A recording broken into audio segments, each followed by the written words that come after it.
was determined to be insufficient. In addition to not utilizing outages in December, outages scheduled in January and February have been canceled to date. This ATC software issue will be discussed later in the presentation as we move forward. During the previous updates to the board, this slide showed 12 identified issues. Now today, the ATC tie-in testing has been added, and an issue of concern bringing the total now to 13 items that we have concerns with. The ATC issue and the other 8 issues indicated as either underway or unresolved will be discussed in the following slides. To summarize this issue, insulated joints, or IJs as they're referred to in the field, provide gaps required in the running rail to support the separation of track circuits for signaling purposes, while also providing structural continuity of the running rails to allow the trains to safely operate over the track. To date, the contractor has replaced selected IJs to address mechanical deficiencies based on periodic observations during their field assembly. For the remaining IJs not changed, the Airport Authority has identified a non-destructive method of determining if the other IJs need to be replaced due to mechanical deficiencies. And sample IJs are being shipped to a vendor to be used in a trial to determine the accuracy of the proposed scanning method. ATC testing of the IJs is completed, and Metro has approved their results. Metro awaits response, though, from the Airports Authority's contractor to comments we provided on the alternative power testing criteria implemented by the contractor. If any of the IJs are replaced due to mechanical deficiencies, the Airport Authority, as well as the Airport Authority's contractor, will be required to retest the IJs as per the specifications.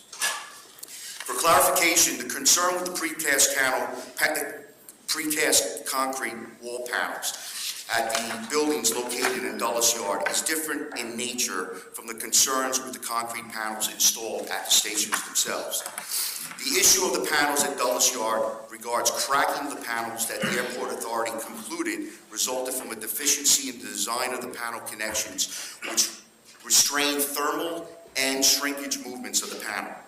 The issue of the concrete panels at the station relates to deficiencies with properties of the concrete used in the casting of the panels and insufficient concrete cover of the reinforcing steel located inside the panels.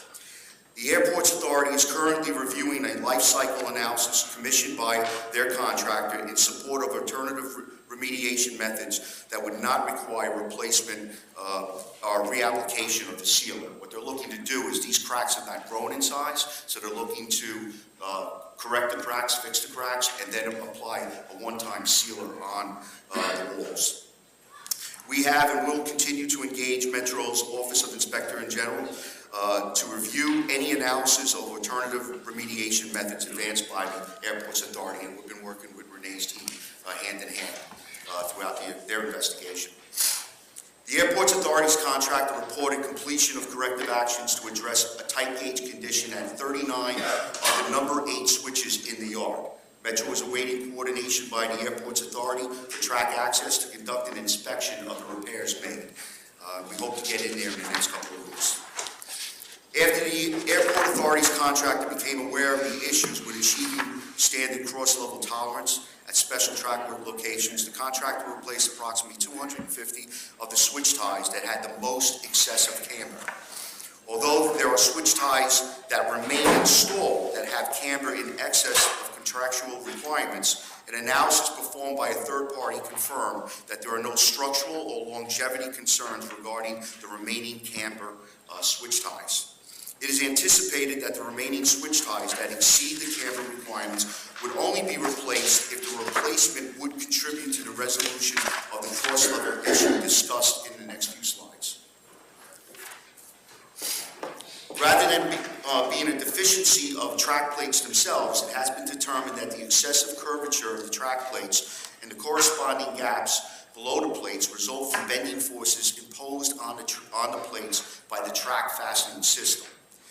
Exercises conducted in the field suggest that the non-standard components installed by the Airports Authority contractor to address the cross-level deficiency, particularly the thinner pads in the frog areas, may have caused the excessive excessive gaps below the track plates.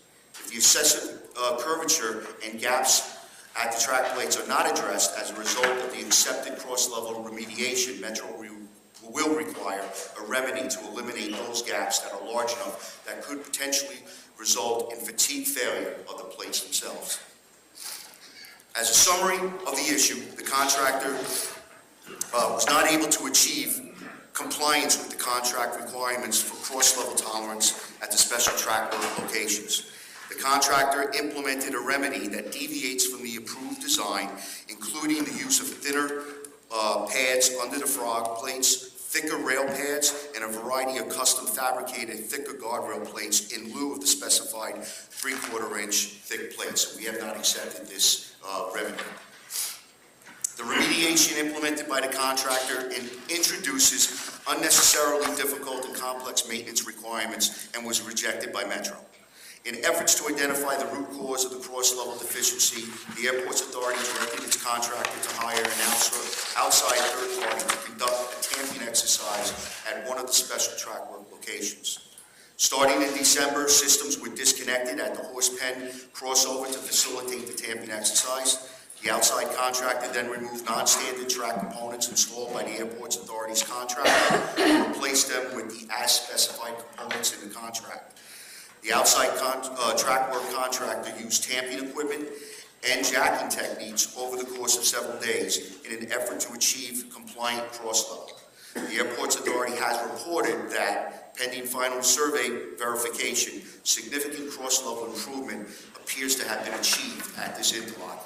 So based on what our third-party consultant had told us from the beginning, we felt all along that if they did proper tamping, they could resolve the issue. And it looks like this is how we're going to remediate the cross-level issue. In regards to the ballast deficiencies, as noted here, Metro's consultant identified 40 ballast sampling locations in the Dulles Yard and identified testing methods to be implemented. These sample locations are in addition to other sampling locations identified by the Airport Authority for further testing. The collection of the samples has been completed, as has the sieving of the samples to determine the percentage of the various size particles and contaminants that are inside the ballast. Data from the sieving of the samples is currently under review by Metro's consultant to support Metro's determination of what mitigations will have to take place once we get the final results back from our third party.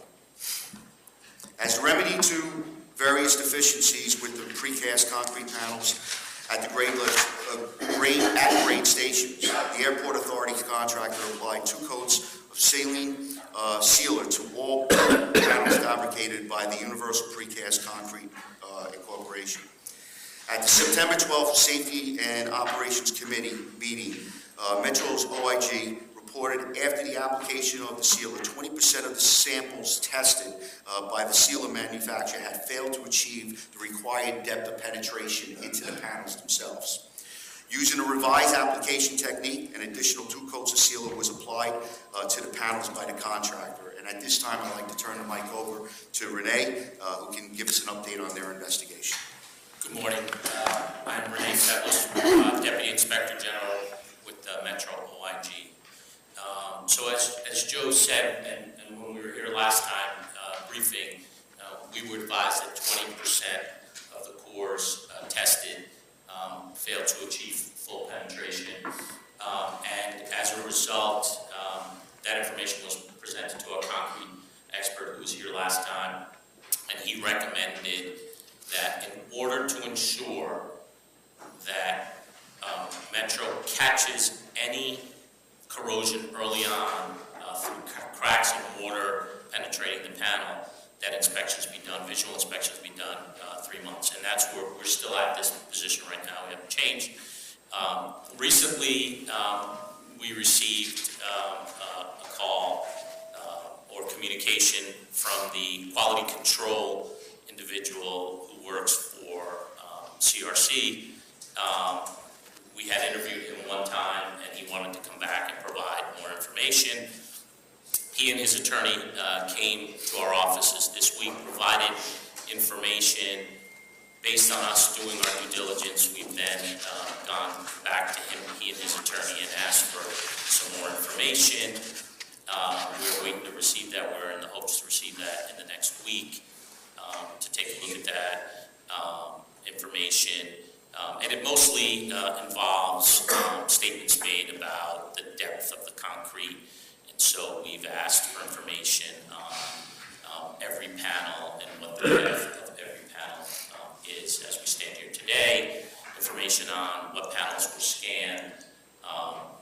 We have received from the Airports Authority a listing of every panel, where they are and their condition, which will be one of our recommendations to ensure that when this project gets turned over to Metro, that they have that information for their use and for future.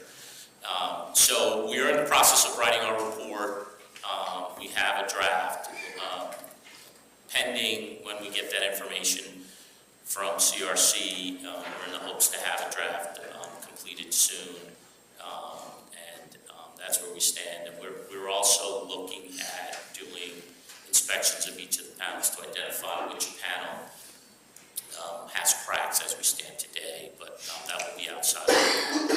So that's basically a summary of where we are. Thank you. Mr. Chair. Yes. If I could, just a point of information. Mr. Fables, when is the report, when do you think the report is going to be released? Because that's important information to have as we consider financial and other. So we anticipated to have the final draft and issued to Mr. Guidafello and Mr. Leader by the end of this month. If the information that we receive takes longer than a month, the final report will probably be issued sometime by the beginning of February, middle of February, completely done and delivered. Thank you. Mr. Chairman, this is Paul Whitfield, General Manager. I just want to clarify one other issue, though. The OIG is also hiring an additional contractor to go out and inspect all 1,700 panels, so that we have the baseline. That will not be in the report that they're finalizing now, because that work is just getting underway. So just so that the recommendation is that we inspect these every 3 months or whatever it is, we want to know what the baseline is that we start from. And that's what that review is going to do. Okay, let's come back to that after we finish. Let's let Mr. Leder finish the presentation, then we can deal with some of these points in the Q&A. Thank you. Sure.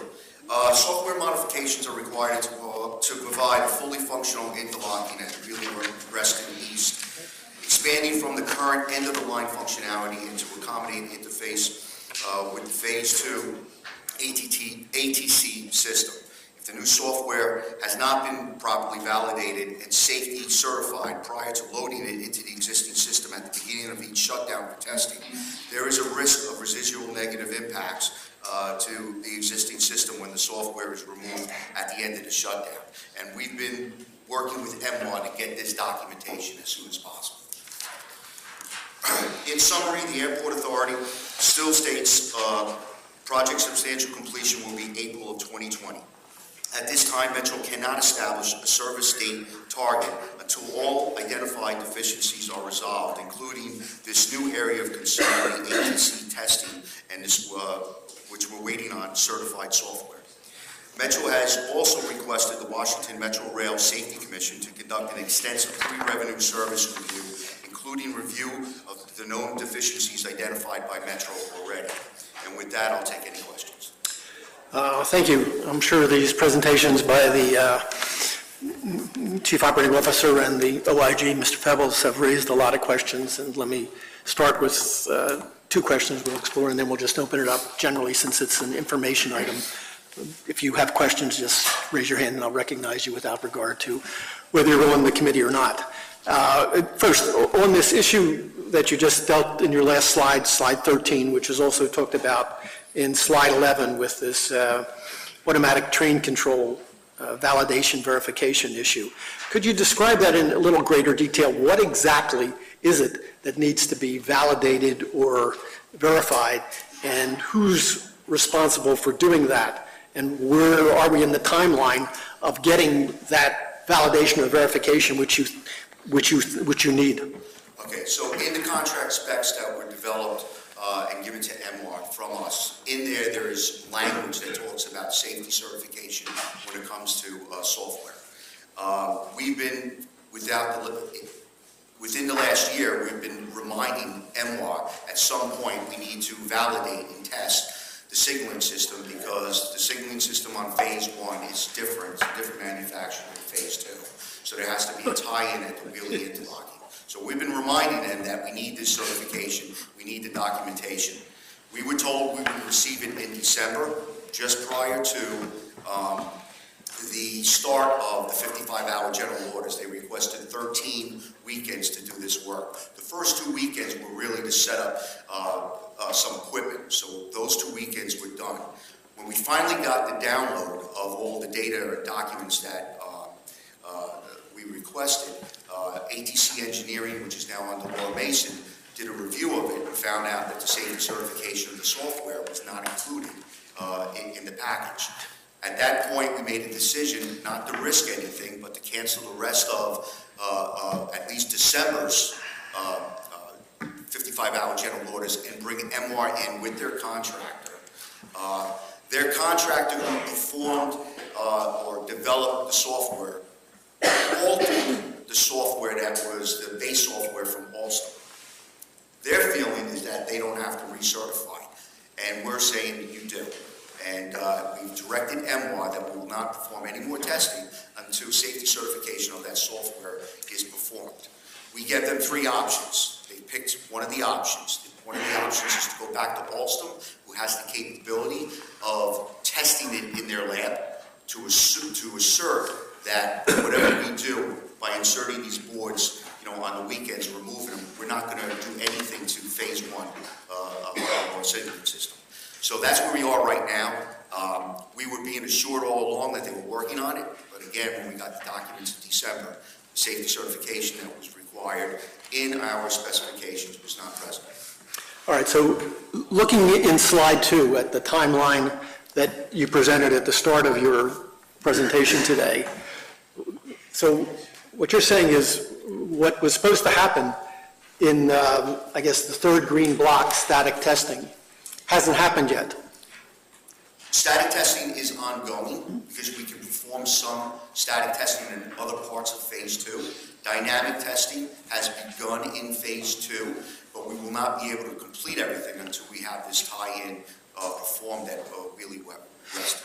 So you've said that you've canceled the testing for January and February at Wheelie Rest. Yes. Yes. But the rest of the testing in phase 2 can continue. So does that mean that we're 60 days, 45 to 60 days delayed from this schedule that has to be made up?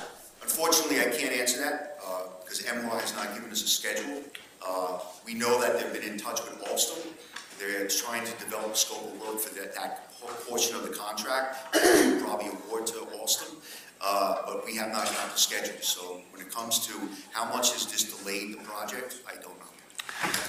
But I think it's delayed it somewhat more than is shown in the last slide, 14, which assumed that there would be substantial completion by April 2020? Correct. I mean, we believe just amongst our engineers, if everything went according to plan with no other delays, that probably that we could resume testing sometime in March or April. But that is up to MWAT to direct the contractor to hire Alstom to do this certification if they're willing to do it. So we don't have a schedule, and we don't have a real good idea right now how MWAT's solving this issue. Okay.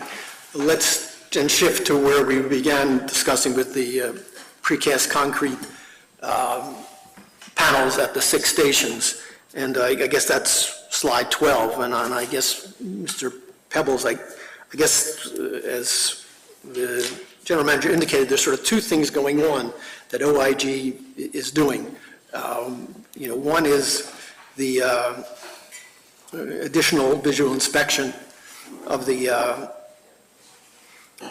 panels, the recommendation for 3 months, and then there's a inspection going on of the panel of what was done by the sealants that were most recently applied. Is that sort of correct, that there's sort of 2 things out there that OIG is doing? So there are 2 things that OIG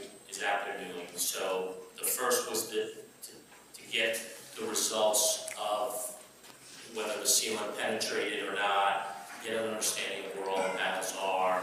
The second piece that the general manager has indicated is to go out and inspect every panel, all 1,700 panels, to make a determination at this point, are any of them cracked at this point? Is there rust, stains appearing on those panels? And to present that data to Metro for them to make a better informed decision as to what they would like to do. And what's the timeline of that inspection process? So we've had to go through the procurement process. We are hoping that by the end of this month, we'll have a contractor selected, and our statement of work, we would want them to complete that within 30 days. If possible, they have to tell us, well, no, it's going to take longer, or we can do it shorter, but our goal is within 30 days. Right, and when you were here in December, you had indicated that the OIG recommendation was that there should be visual inspection every 3 months. Is that still the OIG recommendation, or does that depend on some report that we're going to get in either early February or the end of February? We still stand on the 3-month period. The other work that we're doing on the cracks is no bearing on that. That's just basically where are those panels today, and do any of them show signs of cracking? Our contractor believes that if you see rustings or cracks, that is the point when you should be focused on fixing them or replacing them. And that's why he has requested every 3 months. That we have not moved to answer your question from that. Okay, and so the question is to Mr. Lederer, do we have a cost estimate of what the cost will be of doing those inspections every 3 months? Both. We're starting to prepare something, but we don't have a completed document on it. One of the things we've asked in this contract that's being done is that the contractor provides us how many panels can be truly inspected in an 8-hour period, so we can learn what types of equipment would be required for the inspection. And then the other thing that we would have to discuss is if there are cracks found, what is going to be the remedy? Is it going to be replace the panel, or is it going to correct it, or come up with a procedure to correct the crack? We haven't even begun to discuss those options with MR as we move forward. Right, I guess that's what I was trying to hone in on, because the last bullet on the slide, says that you've rejected the remediation proposed so far for the panels until the Airport Authority proposes a safe and effective long-term solution. So do we have a proposal from the Airport Authority as yet for remediation for a long-term solution? No, right now they're still sticking to the 2 extra coats that are added. They believe they're and I don't know if Renee's consultant has reviewed the results, but they believe by adding the 2 additional coats of the sealer that they now have reached the penetration depthness that was required, and that the manufacturer of the sealer is now willing to give us a warranty. But it's only a warranty on the sealer, it's not a warranty on the panel itself. All right, so is that the proposal from MR, or is MR waiting for the completion of these studies before it makes a remediation proposal? It's their proposal right now, but we have the ultimate right, okay, to either accept this project or reject it. That is in our contract with MR. So when we get the report back, we will have to sit down and make a determination whether or not we will accept the panels or not. And the timing of that looks like it will be late February, early March at the earliest? I think I would say yes, because then we would have the results of the inspections that would be performed by the third party that's being hired now. And I assume at that point you have some cost estimates for board members to understand what the cost would be of accepting the panels in their current state? We will probably have some, but we won't have it all, because we'll have to wait to see the results of the inspection. And whether or not, if there is cracking, what will our decision be? Is it replace these panels now before we open up, or is there a remedy of fixing the crack and then resealing? So we won't know, just because We'll have a better understanding once we get the inspection report back from Renee, but we won't have any final numbers at that point. Right. And I think from December, it was your view that if we did accept the panels as is and just did the visual inspections every 3 months, that would require a good deal of single tracking do the panels that were on the right of way?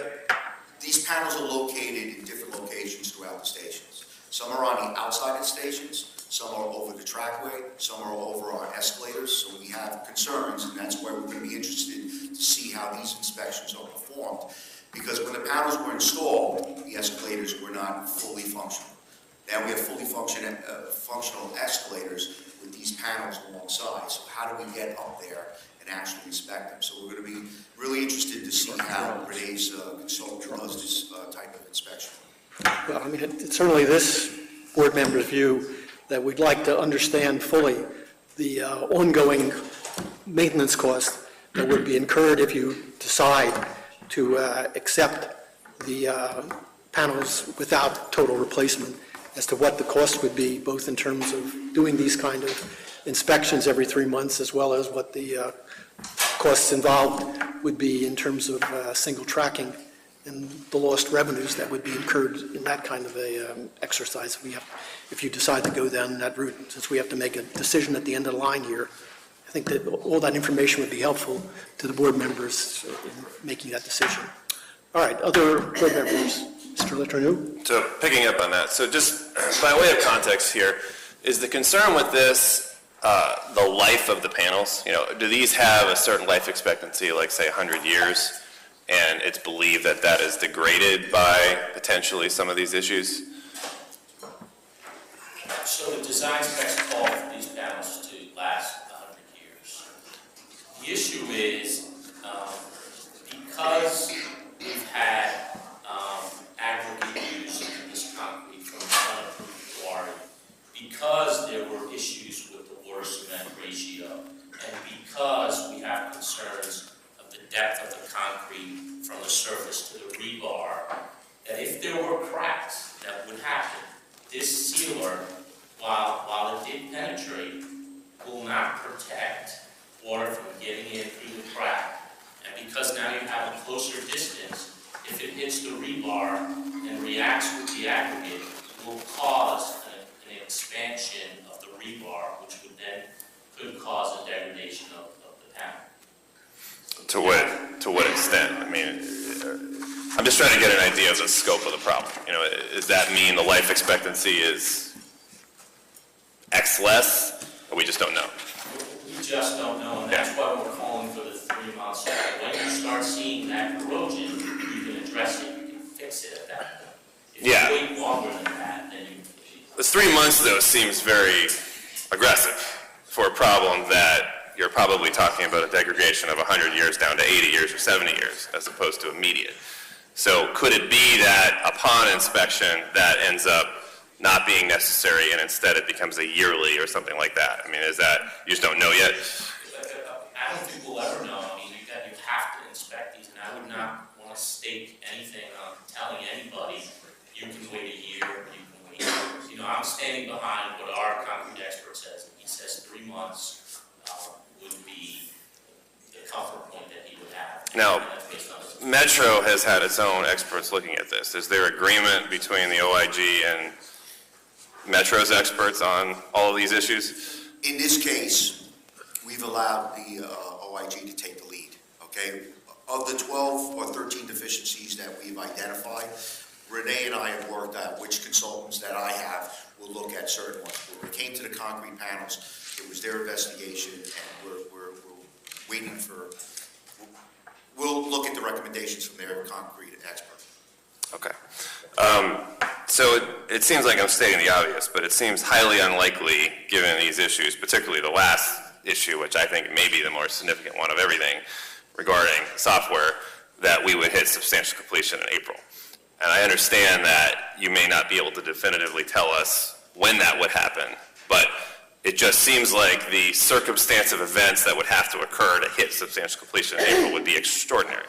So are you at least comfortable acknowledging that that April substantial completion is unlikely at this point?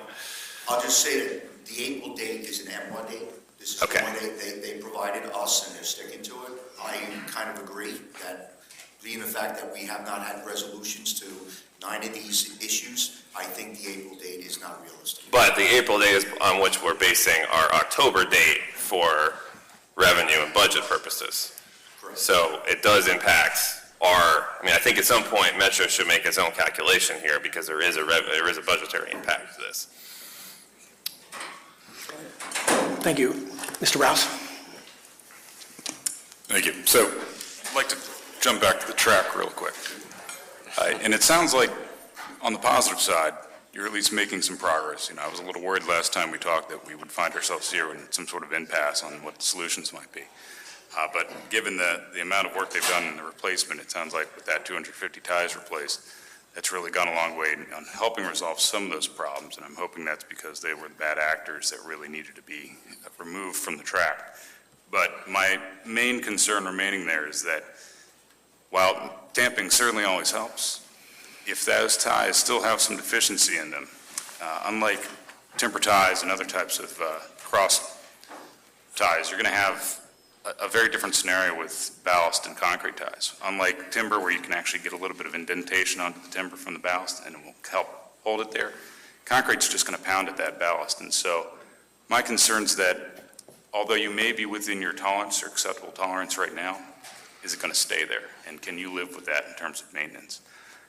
To pay that much money for concrete ties versus any other type of construction and not get the expected reduction in maintenance costs would be what you'd be looking at here. If we always have to tamp those particular turnouts at an unusually high rate, then what do we pay for here? What are we going to end up doing in the long term? So I would think one short-term issue here is to see how these turnouts handle under load, right? And I mean, when I say revenue load, usually it doesn't mean with passengers or anything like that. It just means cycles.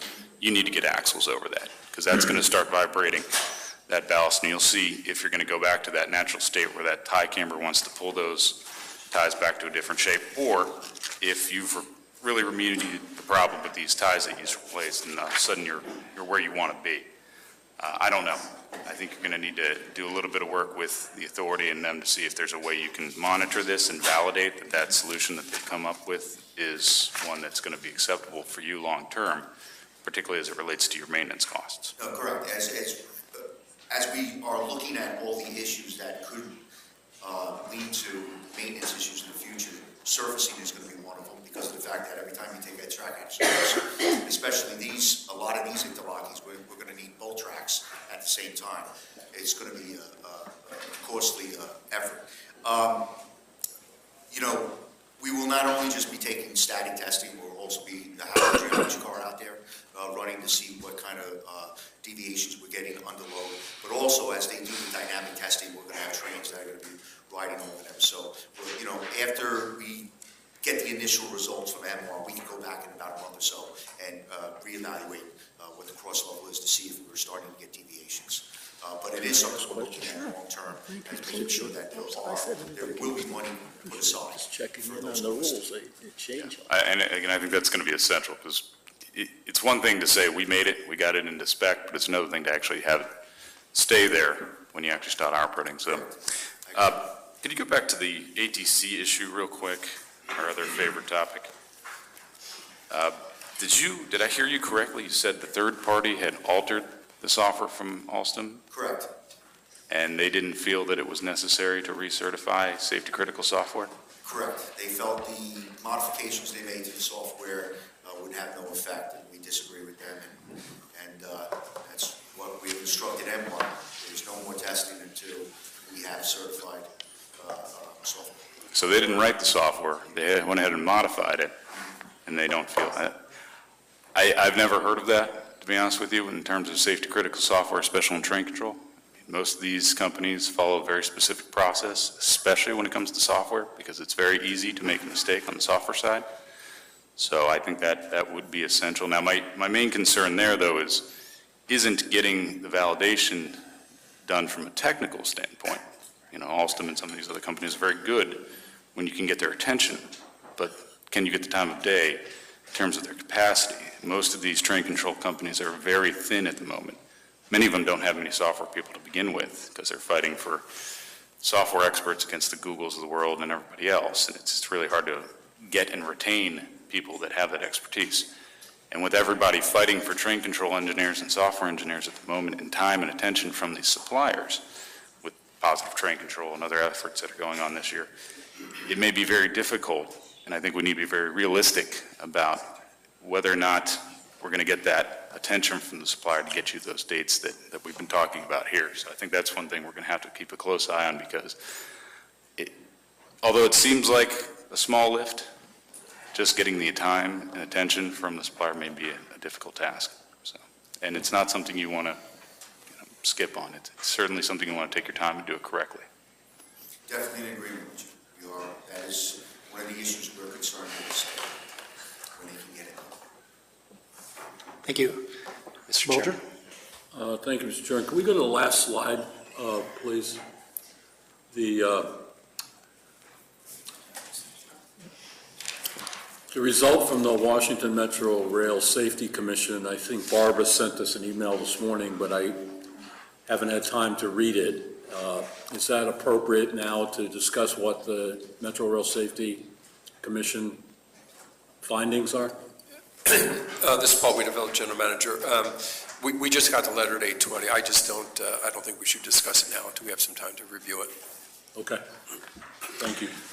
Another question, Mr. Bolger? No. Very good. Mr. Chair. Mr. Slater? Good morning, thank you. Greg Slater, Secretary of Maryland DOT. Back on the concrete panels, a two-part question. One is, am I hearing correctly that the recommendation is just for a visual inspection? And if that's true, then was there any consideration given to something more non-destructive testing, like penetrating radar or anything along that line to get compressive strength or anything along that line? Yes, you're correct, it's a visual inspection. We did not consider anything else because, based on our consultant's position, just seeing the rust stains appear were enough. Do you have a follow-up question, Mr. Slater? Mr. Smedberg? Thank you, Mr. Chair. I'm glad Mr. Rouse raised the software issue, Mr. Leader.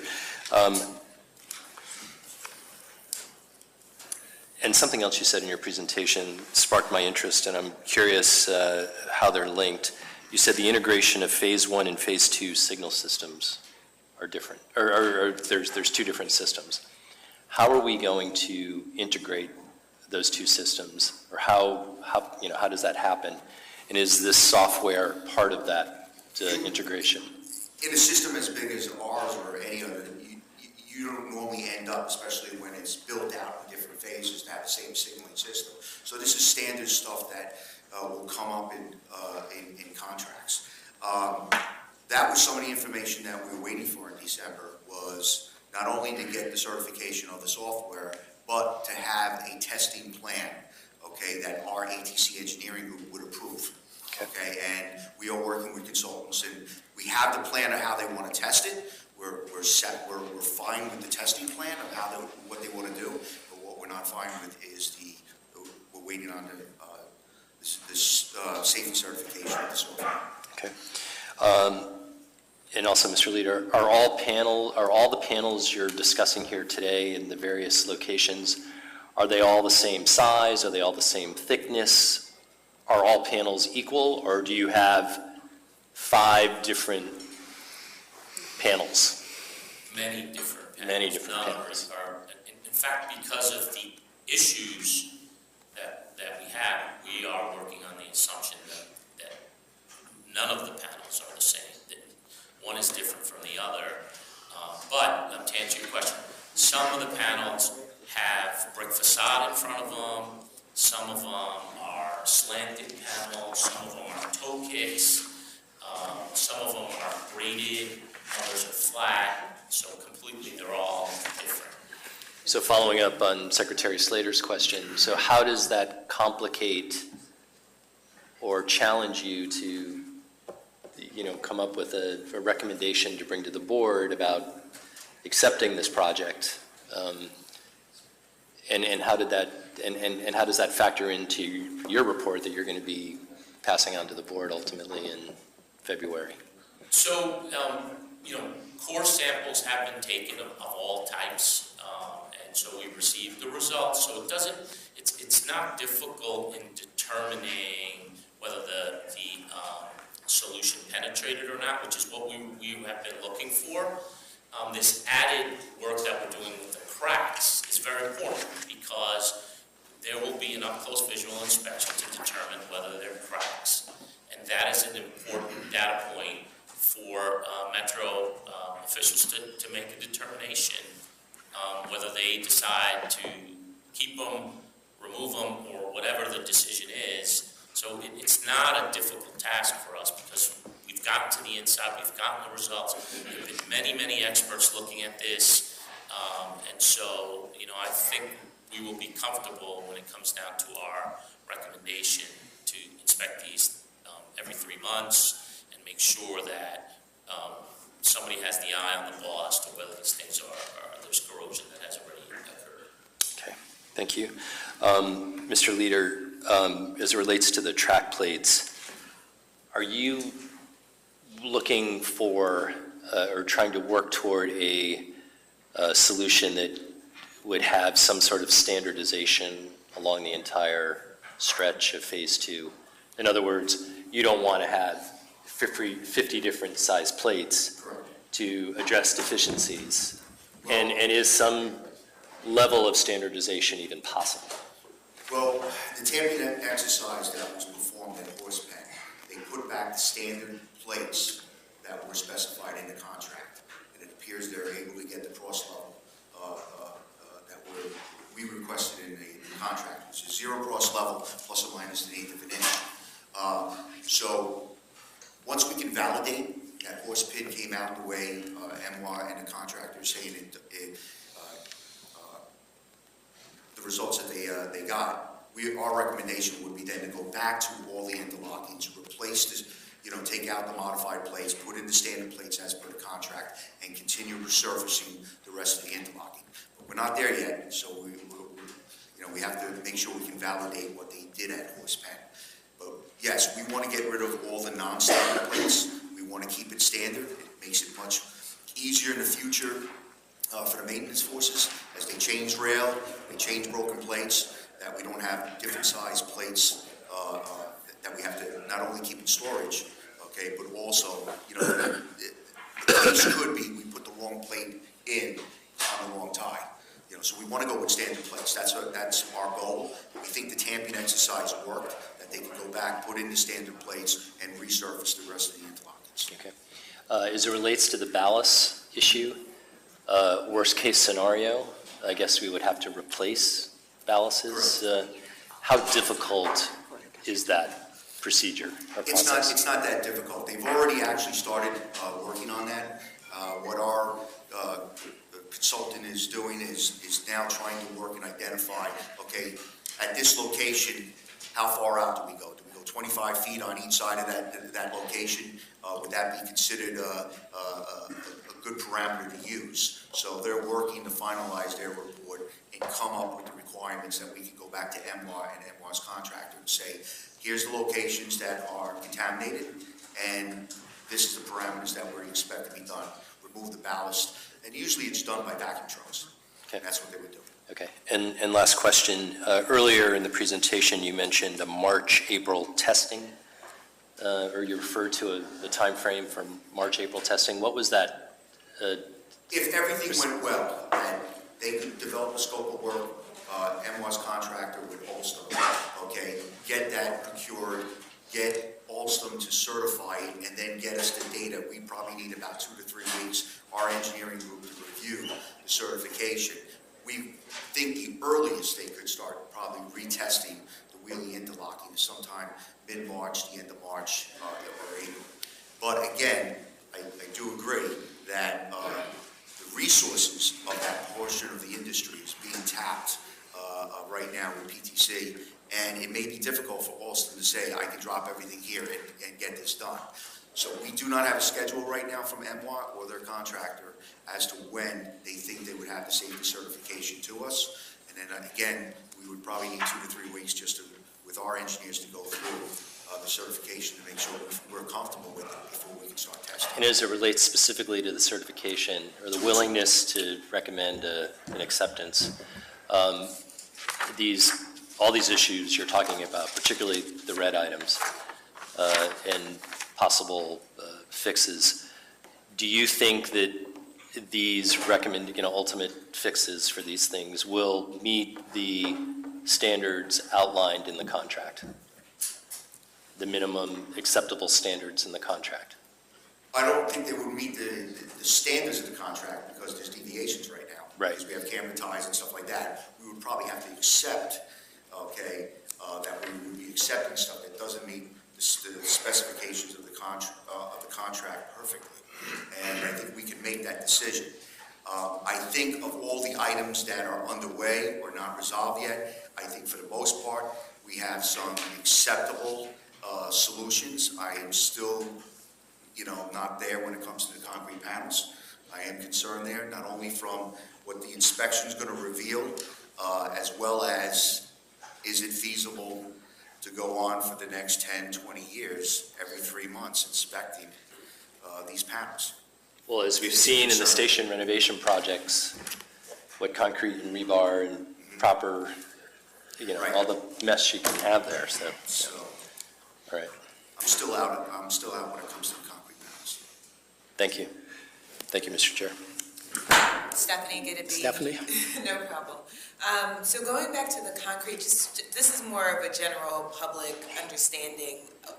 On average, what would be the life expectancy, like where you would start to see the rust in the cracks that we're seeing? I can't answer that question. I mean, it can happen at it could already be happening. Until we inspect it, we won't know. I mean, it's really, because we have all these issues, it's just hard to tell when they would start. Even regarding the failed penetration tests that had happened in the past, on average, how much time would that usually, when would you have expected to see something like this, or a standard project that was done properly, following all of the standard protocols? So I can tell you, I talked to our concrete, the way I posed, our concrete expert, the way I posed the question to him was, if the concrete was manufactured correctly, if you didn't have the water cement, if you didn't have the ASR, if you didn't have the depth issues, I asked him, would you do these 3-month inspections? And the answer was no, not at all. We wouldn't have needed to apply the sealer necessarily. As we sit here today, I don't know the answer. I should certainly get it for you as to when and if you would see it, but I imagine that it wouldn't be within the first year. Okay. And then in terms of just the timeline, what we would think could be a more realistic timeline than April 2020 in terms of meeting all of these challenges identified, even at a very basic level, what feels like a more realistic timeline for us to be really expecting some of these pieces? This is Paul Wiedefeld, General Manager. I don't think we can say that now. We have missing information. We can't guess to some of these things. I think we have to keep churning through these issues. I think the report on the concrete will give us some direction. I think the cross-level issue is coming to a point where we will be able to get a better sense of that. But we haven't verified these things yet, so they've been put in place. They haven't been verified yet by us. So once we verify that, I think we get a little bit better sense of that. But again, we're not managing the contractor, and right now the airport's authority is saying substantial completion is April. So, we can't just assume that that's not coming either. We have to also plan that if this does come to us in a fairly short order, April, May, June, where are we in terms of ramping up? So that's the issue, and I think it's a policy issue for the board to decide. Do we not accept that we want to push this off to a different time? That's, again, a policy issue. But operationally, right now, we can't give you a date because there's just too many unknowns. But we have to react to the the airport and the contractor saying, we're done. A lot of these issues are contractual pieces with the contractors. When you guys have been in talks with NWA, do they fully, Can scare people. are they truly feeling like April is the standard of where they're pushing for at this current time, just given, especially the December delay? It's still their date. Thank you. Yeah, I mean, Mr. Whitfield, I understand your reluctance to predict an actual date, but it seems if we look at this summary slide that's up here now, which assumed substantial completion in April 2020, which would lead to revenue service if you count out the dates in September 2020, that's not happening. We've clearly lost maybe 60 days at the start of this process, so that substantial completion date is probably May or June at this point, which would mean a start of service in the best of circumstances, heroic circumstances at the end of the year. And that doesn't reflect any resolution of the precast concrete panel issue. So, I mean, my take from all this is that in the best of circumstances, revenue service may start at the very end of 2020, and in the worst of circumstances, if the issue concerning precast concrete panels isn't resolved, we're looking at sometime in 2021 without being able to predict an exact date. At least that's how I read it. If you have any comments, or Mr. Lederer or Mr. Feber have any comments on that, I think the members of the committee and the board are open to hearing that. Seeing none, I think we'll thank you for your presentation today. We'll ask you to come back in 60 days and tell us where we are in March before Easter. Maybe that's a good time to get an update. And we'll have a better sense of what this timeline means for both the actual start of revenue service as well as for budgetary issues for the board. Budget. So thank you very much, gentlemen. We'll now move to the bus transformation project.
Good morning. I guess we're ready to proceed on the bus transformation project. This is Mike Goldman, the chair of the Safety and Operations Committee. We have a distinguished panel from the bus transformation project. I will ask Mr. Wiedefeld to introduce the gentleman here today, and then we'll move on to, I assume, a brief presentation and consideration of a resolution. Great. Good morning. I'm Paul Wiedefeld again, the general manager. With us today is Stu Schwartz, Ian Stubbs, Rob Prentes, and Jack McDougall. I just want to make a few comments before I turn it over to Rob. As you know, we spent the last few years focusing very much on rail, and we're starting to see the fruits of that effort. We saw it with our recent ridership numbers.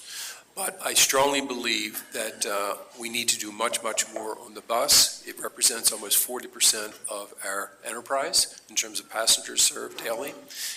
It's a very important part of the system for a number of people and for the economy of this region and the air quality and the overall environment of this region.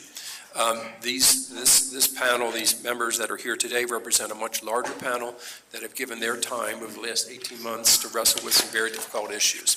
And to be frank, there are issues that individually operators have not been able to solve and to really deal with maybe in a degree we need to deal with. So I think the work that they've done does that. As you've seen in our proposed budget, a number of the recommendations that came from the panel, we are proposing as well. Mr. Dave Richardson is here also from Southwest Airlines. So I really don't think we should take lightly the task we have in front of us to get bus to where we need it to be. It will take the same level of effort that we've put towards the rail. It will take the same level of commitment from all of our partners to do it. And I think that's the bottom line of what the report says, is this is a much larger issue than just Metro Bus, and that as a region, we need to tackle this for the future of the region. So with that, I'll turn it over to Rob. Thank you very much, Mr. Wiedefeld. Thank you, Mr. Chairman. Thank you for having us here today.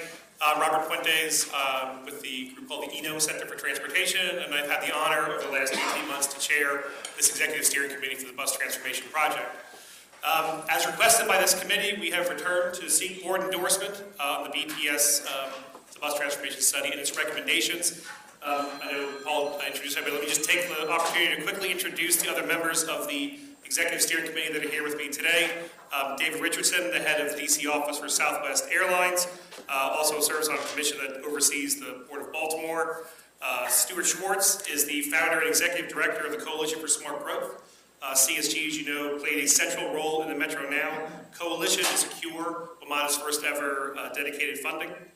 Dan Stubbs is a former executive director of the Coalition of Northeastern Governors Policy Research Center, where transportation was a priority issue, particularly enhanced passenger service on the Northeast Corridor. And Jack McDougall, the president and CEO of the Greater Washington Board of Trade, also a member of the Metro Now Coalition.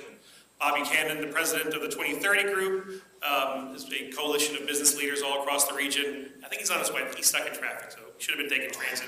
He would have been here on time. But it was an excellent... He didn't take a bus, right?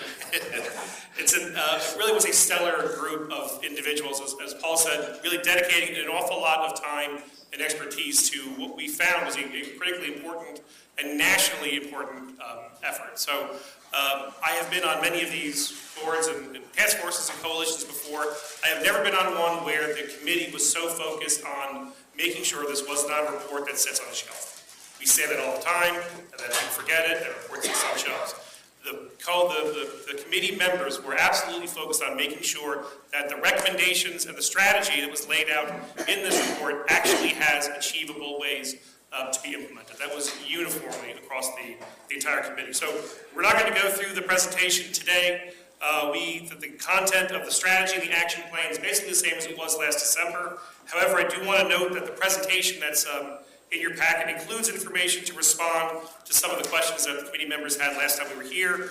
Notably, the board members inquired about the level of involvement from all the jurisdictions and the local bus providers throughout the project's development. This was not just a WMATA effort. This really was very intentionally designed to be stretched throughout the region, include all the local governments and the providers. So some new slides lay out the interviews, the briefings, and of course, the numerous meetings of the project's technical team and the strategic advisory panel, both of which had multiple jurisdictions from each, representatives from each jurisdiction. So the specific people that were included and involved in this project is inside the back cover of both the strategy document and the action plan summary. Those were distributed last month, and they are on the project's website. Again, I want to thank you very much for your support and your attention to this really critical issue. I want to see if any of the other executive steering committee members want to make any final remarks. Stuart Schwartz, Coalition for Smarter Growth. I have to say that I am very proud of our fellow executive committee members, as well as everyone else on the strategic and technical advisory committees that were involved in this. This is a regional report. This is our report. It's not just WMATA's report, and it's about all the bus service in the region. We work with local activists all across this region. They are deeply distressed about the condition of bus service at this point. They want this sort of attention to it, that the region really needs to own the bus service, needs to address it in a unified manner, working together. including, addressing both the WMATA bus service and the local bus services. We said in this very strongly we wanted bus to be the mode of choice, and we're going to have to do a lot of work to get there, and we're certainly urging the commitment of this board and every elected official in this region to do so. Thanks. I want to concur with what Steve said and add just a word that we also try to be very careful in putting the ideas together. Can I ask you to identify yourself? Yes, We're live streaming this, so for posterity's sake. I'm Ann Stubbs, former executive director of the Koenig Policy Research Center. But we also try to be very sensitive to make sure that the information and the recommendations that we're forwarding to you are ones that will be meaningful and useful to busy decision makers who have to juggle a lot of competing interests. And we're very sensitive to the complexities of dealing with and improving and investing in systems, transportation systems that cross jurisdictional lines. So we try to be very careful and sensitive to the competing pressures that you face. Good morning. My name is Jack McDougall, and I'm with the Greater Washington Board of Trade. First, I'd like to applaud Paul and all of you for taking on bus transit as an issue. Oftentimes, it's overlooked. We put a lot of attention on rail. We put a lot of attention on individual vehicles. But we really need an all-of-the-above solution in this region if we're going to deal with the growth. Our members across the business community are extremely worried about bringing workers to the workplace. And so we need to really be thinking in terms of how do we use all of our resources and assets much more effectively than we have in the past. And the needs are only going to get bigger. We anticipate adding 1 million jobs to our region over the next 20 years. So even if we were to double capacity on bus and metro, we still have our current congestion problems. So we really need to think about this holistically, and bus really does need to be at the forefront. And just from a transparency perspective, I ride the bus to work every morning. And I certainly do recommend it. And it's a solution that can serve a lot of our communities across this region. And so I do applaud all of you for taking this on, and we look forward to your continued support to make this happen. Yeah, I guess I'll chime in. My name is David Richardson. I'm with Southwest Airlines, and I'm happy to be here to show support for this effort. Mr. Wiedefeld asked me to join this working group a while ago. I guess a year and a half, can't believe it. And just very honored. And what really interested me was I'm a daily user of WMATA services. I use all services. I live in Maryland, trying to commute here in DC, like hundreds of thousands probably of other people. And I must say I rarely use the bus, unlike my colleague here, because I just don't have the confidence in the schedule reliability of bus service. And maybe it's ignorance on my part, but there's something about Metro Rail, for instance. You know when the train's going to come, and you know when the train's going to get there. So you feel confident as a business person trying to attend a meeting. So I was very intrigued by the focus of this working group. And I must say, I've been on other these types of working groups. I have never seen the amount of time and dedication the staff and the consultants took in this effort. I mean, actually, it was overwhelming at times, the amount of meetings and conference calls. So I just want to really commend WMATA and also everyone involved in this effort for the effort they put into it. Thank you, Steve. We're very proud of your work. Well, thank you very much for your support. We'll turn it back over to you, Mr. Cole. Thank you. Thank you very much. And I want to thank you on behalf of myself, the committee, and the board generally for the amount of time and the work you've put into this bus transformation project over the last year and a half, and especially your willingness to come back again today in January after being present here in December and making your presentation with the recommendations that we decided to delay for 1 month so that board members and the jurisdictions could consider your recommendations in framing a resolution of endorsement and support. And so we've completed that process over the last month. There's been some consultation among board members with the jurisdictions, and we have in front of you, members of the committee, a resolution that hopefully we will act on today. And basically just to describe the resolution from the, I'll use it for Dave Richardson's benefit, from the 30,000-foot level. This is a resolution which essentially endorses the broad scope of what the bus transformation project has proposed. In the second resolved paragraph, the board in broad terms endorses your vision, but puts aside the specific recommendation for a task force that was in your report and instead direct staff to engage with the jurisdictions and the responsible parties, the providers of bus service in the region, to develop an action plan that considers the bus transformation project recommendations to the extent feasible and financially prudent. And in terms of those high-level recommendations, I guess I should just state what they are. They are to provide frequent and convenient bus service that connects communities, gives buses priority on roadways to move people quickly and reliably, and third, to create an excellent customer experience, to retain and increase ridership with the bus system. So the resolution goes on in the fourth resolved paragraph to urge this ad hoc group to give favorable consideration to 9 specifics of your recommendations for early and immediate implementation. And among those, as the general manager has already pointed out, are some things that are actually in our FY 2021 budget that we are going to be considering both in the next session today and over the next few months, and that includes providing free transfers between Metrobus and Metrorail, creating and implementing a mobile app solution for Metrorail, Metrobus, and local bus service providers, developing regional bus pass solutions, and supporting implementation of bus priority projects such as bus-only lanes, which we're working very closely with the district to make a reality for Metrobus in the district and in some other routes in the near future. So with that brief summary, I will entertain a motion by a member of the committee to move the draft resolution. Second, Mr. Letourneau. Any discussion? Mr. Chairman? Thank you, Mr. Chair. I'd like to, say, this is great work, and I think people are good. And the draft resolution, I think, thank you, Mr. Chair, for taking suggested changes on that. But I really would like to take this opportunity to encourage WMATA staff in particular to really work with the jurisdictions. I know, Mr. Puentes, you know this, on the Virginia side, all the jurisdictions have their systems, I think it's going to be really important that we engage with them in a significant way, and make sure that they are, at the table, at these discussions, or, when this discussion continues, because this next phase is really the important phase of this project, and to not have them there in a significant way and represent, I think, would be a failure. So, hope we really engage with them. Mr. Letourneau? Yeah, I would just echo what Chairman Smedberg said on that point.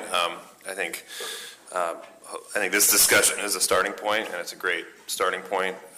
We all have, I think, in Maryland, the district, and Virginia, our own systems, our own sort of way of doing things, and I think going forward, potentially some different priorities.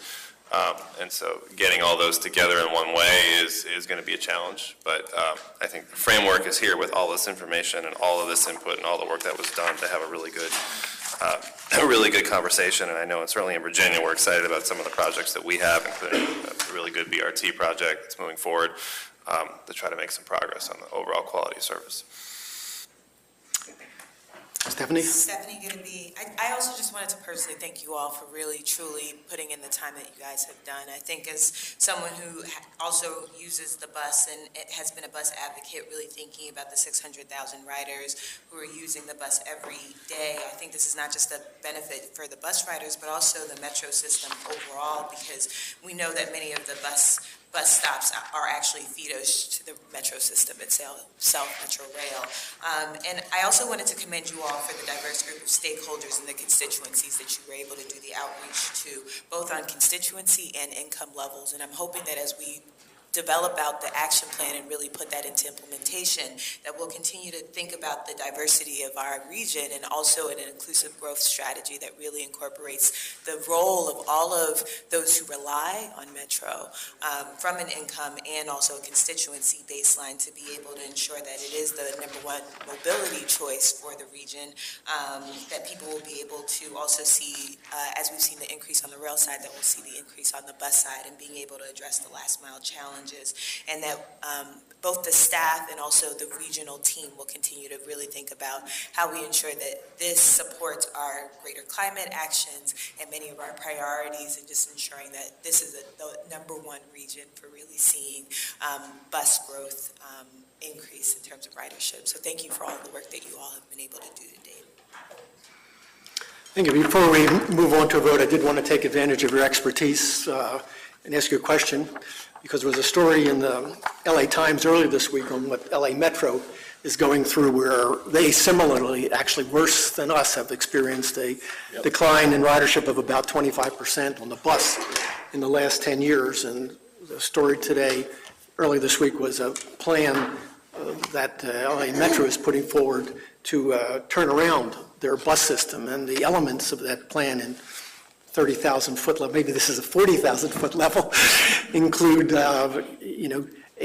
a promise that buses will appear on routes every 10 minutes at the most, and 5 minutes better, to increase bus travel time. Another part of the plan is that there would be some lessening of the number of bus stops, so that there would be a bus stop only every quarter mile, so people would, as opposed to what the current closer every block would be, or every 2 blocks in the case of Washington. And a third part of that plan was to devote $750 million over the next few years to bus-only lanes and traffic light synchronization. And I guess my question to you, is that the kind of vision you see WMATA and the jurisdictions having to undertake to make a turnaround of Metro Bus a success in our region? I think it's those kinds of things, Chairman. Each region is different, as we've seen. Some of the work that I do is national. I think that Phil Washington, who runs LA Metro, is one of the best in the country, and whatever he says, I think is probably in the right direction. But each place is different. And I think what we tried to do with this report was not to just jump into operational improvements and those kinds of changes, but to take a step back in this case and think, what do we want the role of the bus to be in the future?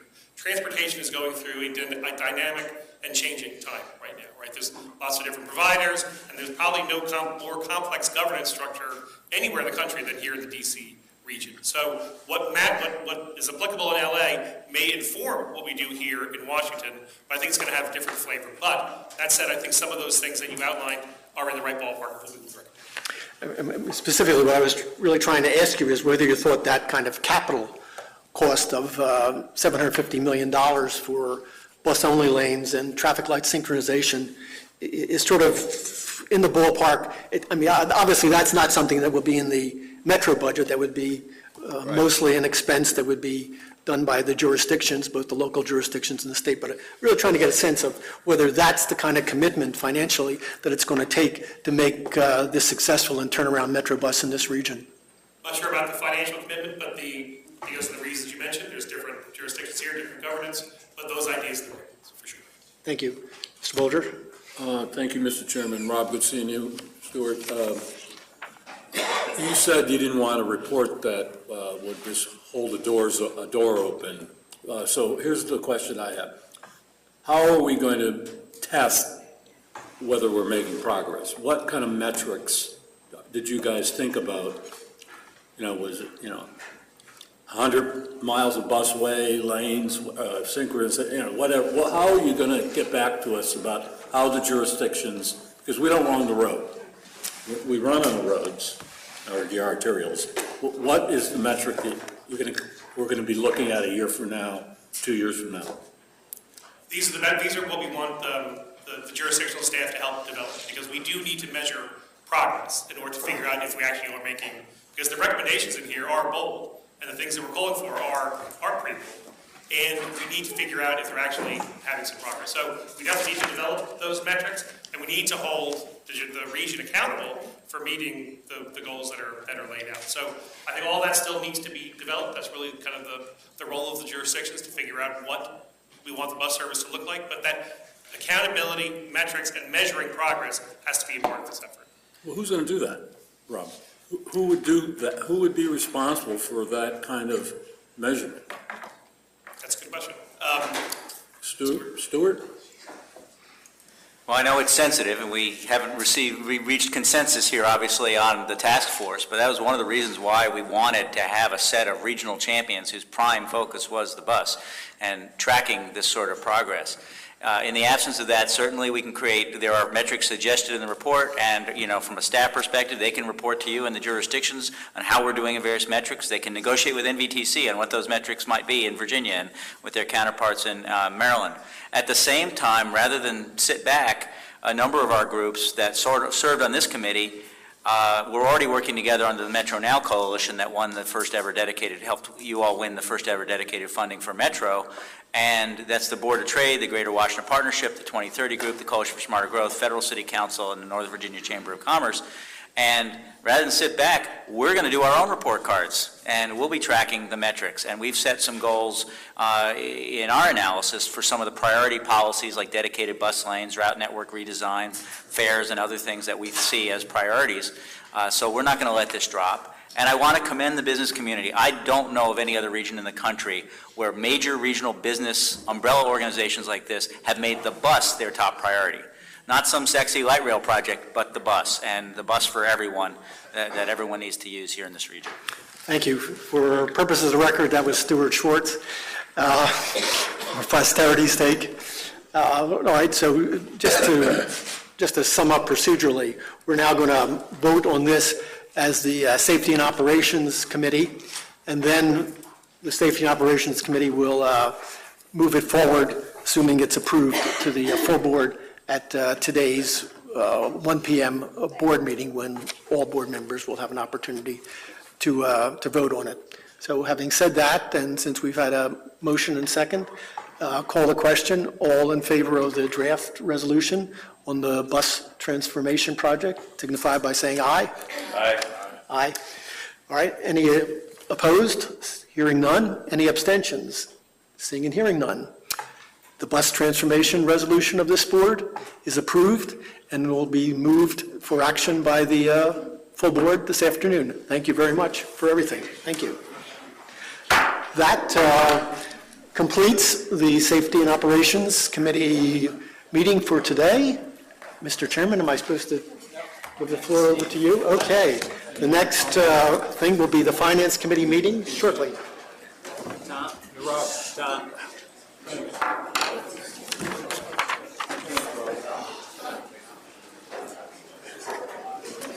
Congratulations. Oh, got that done. Thank you.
Because of that? Right. That is a good, a big issue. That's money. Big money. Are you ready or are you ready? I don't have a form. Oh, okay.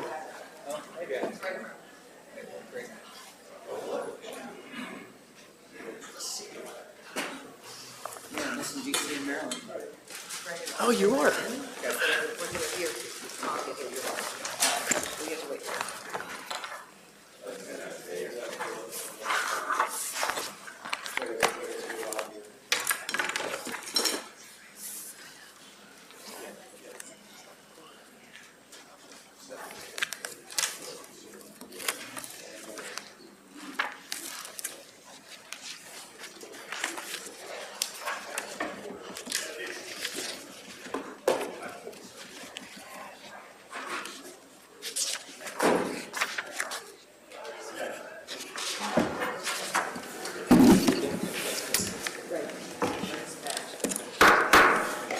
Okay, we have a quorum now, so the Finance Committee will come to order.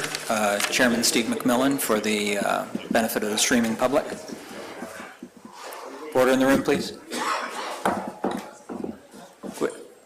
Is that door open? Thank you. Okay. Good morning. I'd like to first welcome Maryland Acting Secretary of Transportation Greg Slater. He will serve as the Maryland voting member this morning until we can officially appoint him to the committee at the board meeting. Welcome, Greg. Thank you. We have one change to the agenda that was published earlier. The action item on a 2020 budget amendment for Silverline Phase 2. The timing of that was premised on an assumption about the beginning of revenue service on Silverline Phase 2. That is a decision that will not be made in the context of the budget, but rather informed by events on the ground, as we received a briefing on in the other committee earlier. Having discussed this offline with several of the relevant parties present here, we've determined to defer that, make that a rather brief information item at today's committee meeting, rather than act on the 2020 budget amendment itself. So with that amendment, if there are no objections, we'll consider the agenda approved. Any objections? No, the agenda is so approved. We also have minutes from our previous meeting before us for approval. Can I get a motion from a committee member to approve the December 12th meeting minutes? Okay, can I have a second? I guess, can I second? I will second it. All in favor? Aye. Any opposed? The minutes are approved. We have a full agenda today. A reminder that when we discuss budget matters, all board members are able to participate in the discussion, but votes on action items are limited to committee members. First item today, we're doing a work session on the proposed FY 2021 operating budget. And then at the conclusion of that work session, we will vote to authorize public hearings and public input process on the 2021 operating budget and the 21 through 26 capital improvement program. The resolution that will come before the committee includes fare changes suggested by board members in addition to the GM's proposal. I would like to remind everyone that the vote today is simply authorizing the staff to take these proposals out to get public input. Only after we've received and digested that input will we make any decisions on fares and service. Next on the agenda will be the information, as discussed, information item on Silverline 2, Phase 2, FY 2020 mobilization needs. And then finally, we'll hear we'll have approval of the public hearing staff report on Bladensburg Bus Garage and other associated actions. So with that, I will turn it over to our CFO to begin the presentation on the operating budget work session. Thank you, Mr. Chairman, members of the committee. My name is Dennis Onosike. I'm CFO for WMATA. Today, as the chairman said, we will provide additional overview of the general manager's proposed FY 2021 operating budget, including the fare and service measures that are included in that particular budget. And again, to echo the chair, we will be requesting committee authorization for the public participation process at the end of the presentation. As a reminder, I would like to indicate that the staff provided responses to some of the questions that were received from the jurisdictions with respect to the budget. We provided that to the board last December.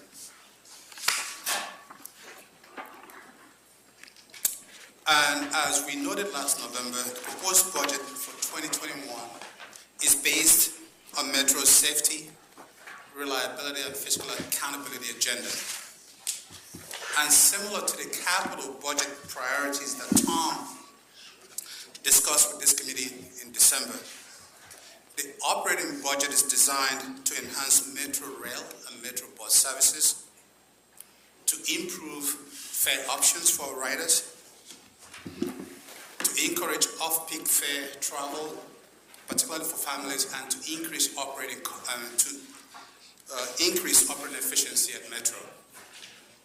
These goals are meant to work together within the 3% annual subsidy growth cap that was recently adopted by the region. Overall, Metro's base operating expenses for FY 2021 are projected to increase by 1.1% over FY 20 operating expenses. Operating revenues, however, is projected to be about $12.4 million below FY 2020 operating revenues, leading, in this case, to a $33.8 million subsidy requirement for FY 21. As the chair mentioned, Silver Line Phase 2 mobilization and operating costs are not included in those numbers, as we will discuss a little bit later in this presentation.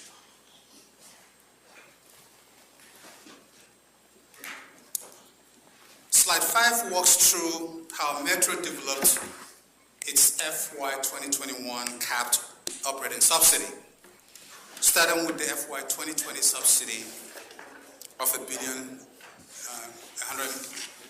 $125 million, which is reflected on the second row from the top. When you look at the third row from the top, it shows the combined operating cost growth and the net revenue loss that I referred to a minute ago, leading to a need for $42.2 million next year, which is greater than the 3% cap. But through the service, fares, and non-fare revenue measures that the GM has recommended, Metro is able to reduce projected subsidy need by 8.4%. Again, reducing operating subsidy requirements to the 3% cap. A couple of the questions that we received from the jurisdictions relate to projected increases in non-fare revenue, which in this case is composed of two elements. The first element being base growth in advertising revenue of about $6 million and an additional $5 million assumed for sponsorship and naming rights. With respect to the measures to improve service and customer experience, the committee saw this slide last November. Columns 5 to 7 on the right-hand side of the slide provides additional metrics on trip cost, revenue, and subsidy for each of the initiatives proposed by the general manager. For each trip, as you can see on the slide, an example will be each trip gained from better weekend Metro service will cost about $5, generate about $1.13 in revenue and require about $4 in operating subsidy. Conversely, each trip lost by the weekday early morning Metro Rail's right sizing reduces cost by about $16, loses just under $3, and reduces operating subsidy by $13. The next few slides will look at some of the proposals included in the service initiatives, starting with the Better Weekend Metro Bus Service.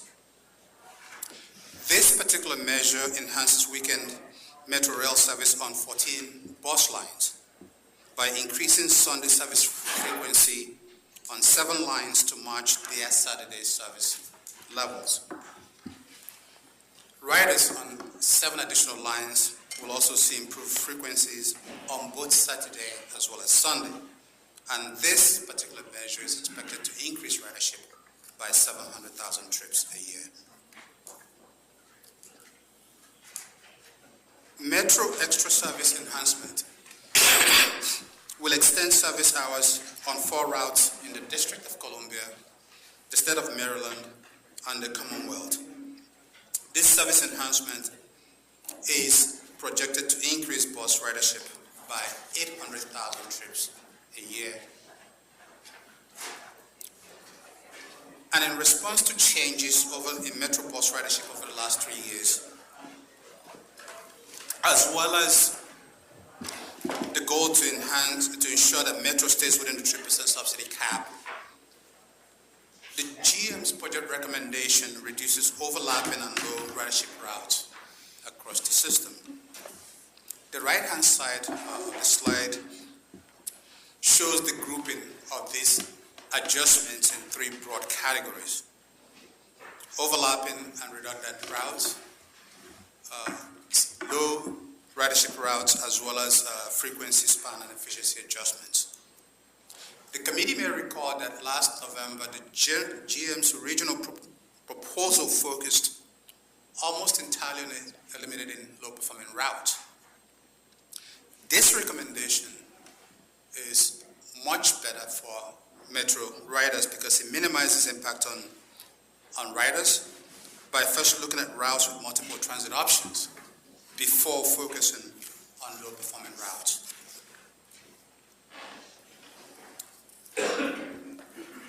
On Metro Rail, a better weekend service will provide more frequent, consistent, and attractive service throughout the weekend by operating the same headways on Sundays as we do on Saturdays. This means that Red Line trains will run every 6 rather than every 8 minutes from 8 a.m. to 9:30 p.m. at night. The other lines will operate on 12-minute headways instead of the current 15-minute headways. This service improvement is expected to generate approximately 500,000 additional trips each year. Slide 11 responds to 2 questions received from the jurisdictions and reflects the conversations with the Committee on Customer Service Operations and Safety that took place last November to restore late-night operating hours on Metro Rail while preserving adequate time for proactive system maintenance. This restoration is expected to generate 400,000 additional trips per year. And as with Metrobus, we also looked at ways of improving cost effectiveness of Metro Rail to help fund these proposed initiatives within the 3% subsidy cap. One such opportunity is increasing early morning weekday Metro Rail headways between the hours of 5 and 6 a.m. in the morning to match low ridership levels during that early weekday morning period. As the committee can see from this slide, this change will increase headways by 4 minutes in the first hours of Metro Rail operations, but return to the current 4 and 8 minute headways on the red and other lines respectively, for the rest of the morning peak period.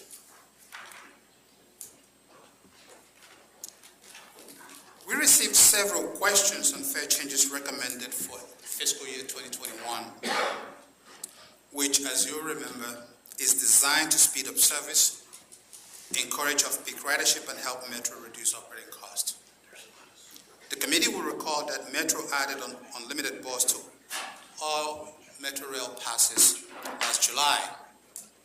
The General Manager's budget recommendation for the next fiscal year strengthens that integration by providing free transfers from Metro Bus and other regional bus systems to Metro Rail, which is something that riders have demanded for a very long time.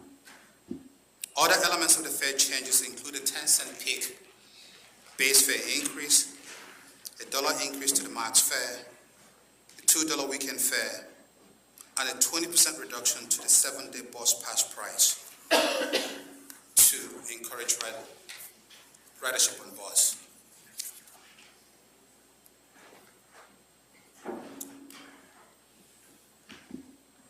When we presented this slide last November, the total subsidy requirement for legislatively excluded services was $8.6 billion. Since then, staff have come up with an estimate for what Silver Line operating costs for 2021 would be, presuming or assuming a September 1 staff date. As the chairman just indicated, the timeline for beginning operation on the Silver Line is still in question, and so we will go back and try and refine these numbers with a different set of dates. Likewise, this slide summarizes the subsidy requirement for FY 2021, which again includes the Silver Line numbers that will be revised consistent with a new or a different start date. But as shown in column 4 on this slide, the total subsidy growth for the district, the state of Maryland, and the Commonwealth of Virginia is 3% each, which is consistent with the cap. Just to be clear, that last table assumes the 2020, does not assume the 2020 in that first column, but does assume the current estimate, which is to be revised on 2021. That's correct. Okay, so this table is a work in progress, and we'll see an update of this at a future point. Okay, thank you. Beyond the service and fare measures that is recommended by the General Manager's budget, the jurisdictions also submitted additional service and fare options for WMATA board consideration. The first submission relates to all 8-car trains, which Metro generally seeks to maximize to the extent feasible and warranted by service demand. Today, the share of 8-car trains system-wide is 68% during peak periods. And Metro could get to an 80% all 8-car train once the Silver Line starts operation and all 7K cars are delivered.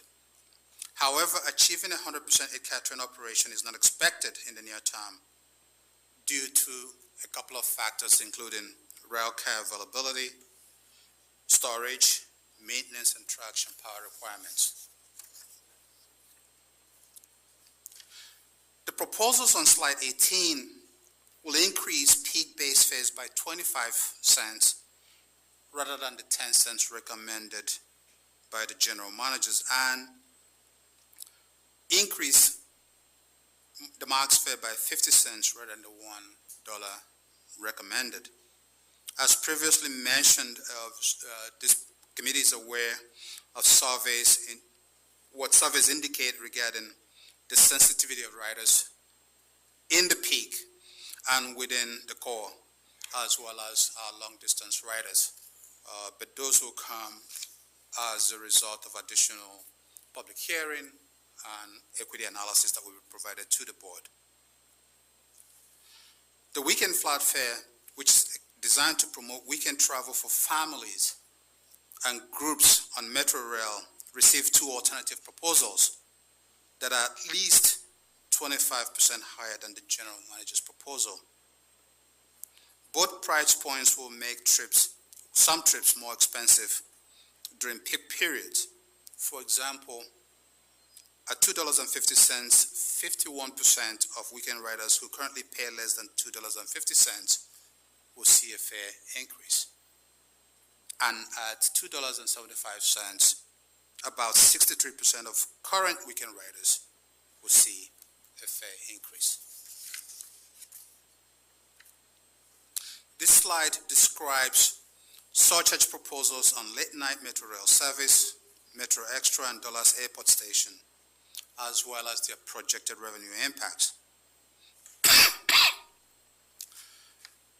Increasing Metro Extra fares by 50% above the proposal will impact riders who use that faster service, driving existing riders to Metro standard bus service, and increasing, in the long run, Metro's operating cost. Finally, there were a few requests for short trip visitors and weekend passes. Again, as the committee will recall, Metro introduced 1, 3, and 5 day passes in the current fiscal year. And we will work with the jurisdictions to encourage greater weekend ridership and trips taken by tourists in the coming fiscal year.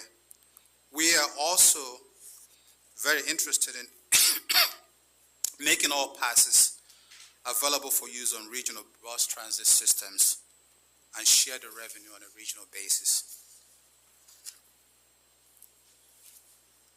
With respect to the public hearing docket, as the chairman mentioned, the next few slides recaps key elements of Metro's FY 2021 proposed budget.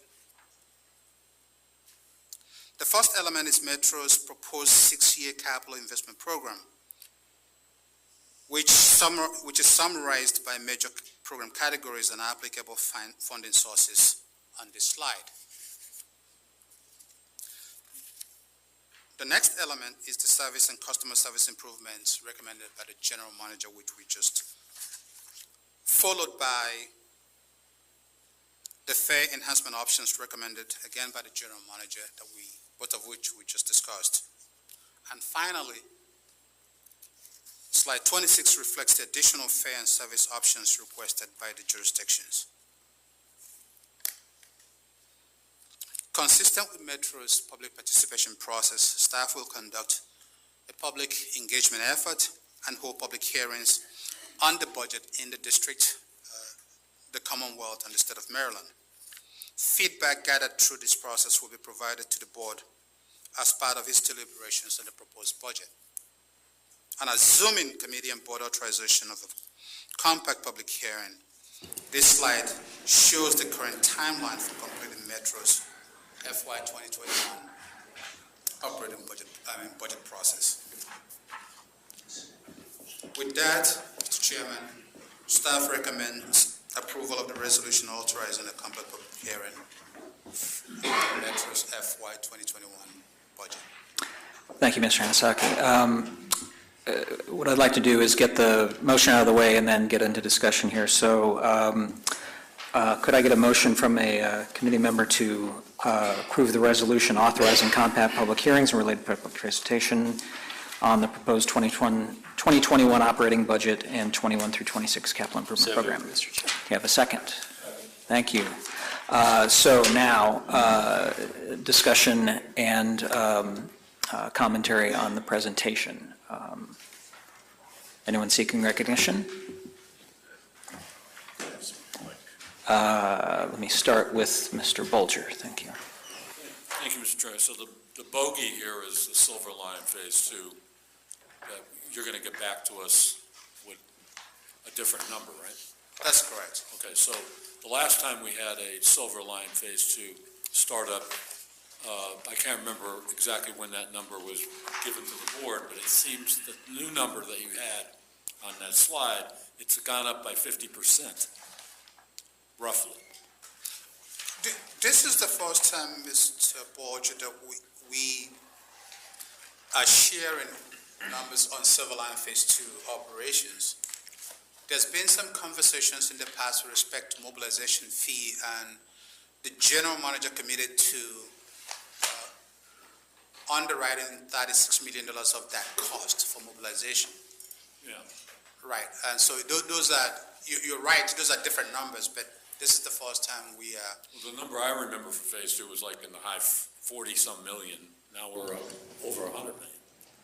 Am I reading this correctly? I'm not aware of that. I'm not aware of a $45 million Phase 2 operating cost.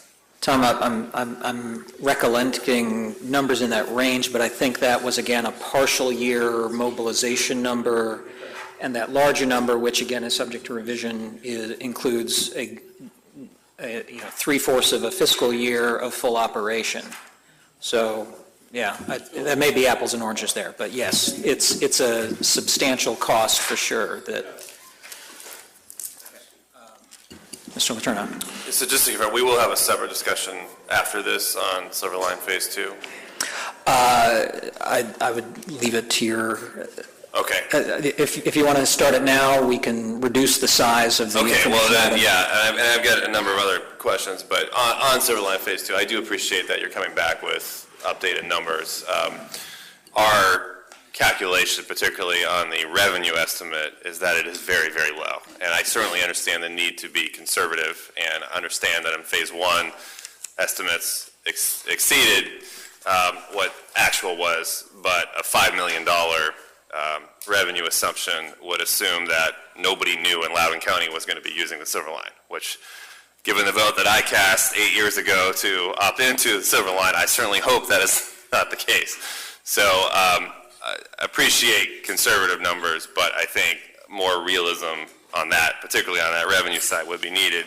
And then, while there may have not been an official sort of estimate on expenditure, I do think that some of the expenditures are a little higher than what we anticipated, and so we look forward to maybe getting a little deeper into that as well from the Virginia side.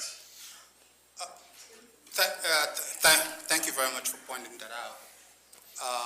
With respect to the revenue, with respect to the revenue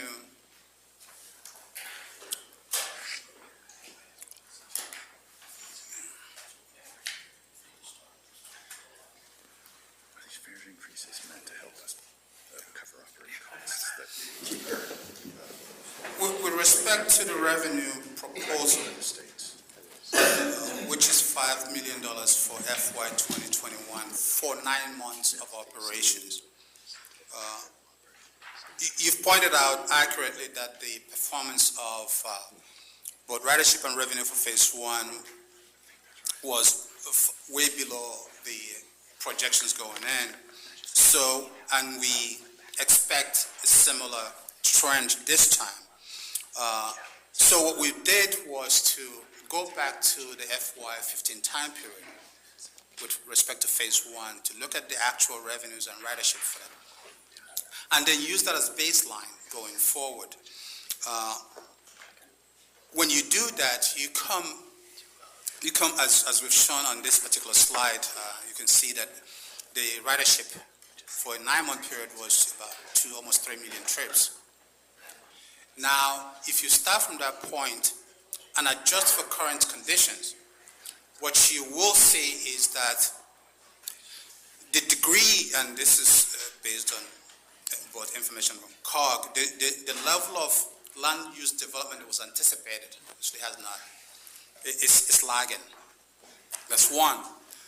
And the degree of customer shift that we also did not see in Phase 1 that we expect to see in both vehicular usage, customers parking or riders parking in some of the inner stations that we expect will be going out and parking at dollar stores or other places around there, as well as some of the current customers who are using Silver Line currently, who instead of perhaps starting at Wheaton is going to start at the line, will also impact revenue. So when you make those two adjustments, Then you have to also account for the fact that ridership across the system has been down by 15% since 2015, with a lower average fare. Those adjustments are what's leading us to the limited projection estimate that you see here.